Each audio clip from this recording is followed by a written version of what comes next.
Shyampur Kadamtali and Jatrabari থানা press ক্লাবের উদ্যোগে 22শে ডিসেম্বর রবিবার সন্ধ্যায় রাজধানীর ধনিয়ায় আম্বিয়া বানু পার্টি সেন্টারে সন্ত্রাস, চাঁদাবাজ ও মাদক মুক্ত সমাজ গঠনে করণীয় শীর্ষক আলোচনা সভা অনুষ্ঠিত হয়।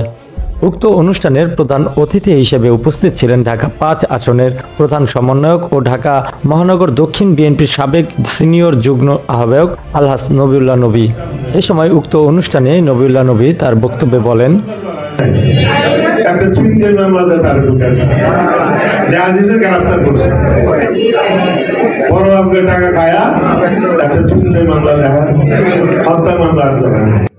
অনুষ্ঠানের উদ্বোধন করেন ঢাকা মহানগর দক্ষিণ বিএনপির দ্বিতীয় যুগ্ম আহ্বায়ক ও সাবেক সভাপতি সাধারণ সম্পাদক শ্যামপুর থানা বিএনপির আনম সাইফুল ইসলাম। প্রধান আলোচক হিসেবে উপস্থিত ছিলেন জিয়া মঞ্চ কেন্দ্রীয় কমিটির সাধারণ সম্পাদক মোহাম্মদ ফয়েজ উল্লাহ ইকবাল।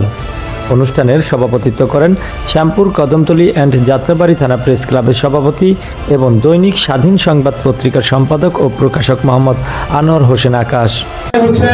সন্ত্রাস, মাদক এবং চাঁদাবাজ আপনারা জানেন দীর্ঘ 15 বছর যাবত আমাদের দেশ।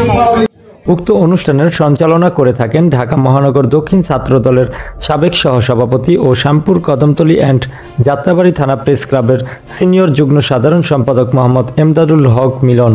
তাছাড়া সম্মানিত বিশেষ অতিথি হিসেবে উপস্থিত ছিলেন বিএনপির অন্যান্য নেতৃবৃন্দরা। এ সময় বিভিন্ন প্রতিষ্ঠানের গণমাধ্যম কর্মীরা উক্ত অনুষ্ঠানে উপস্থিত ছিলেন।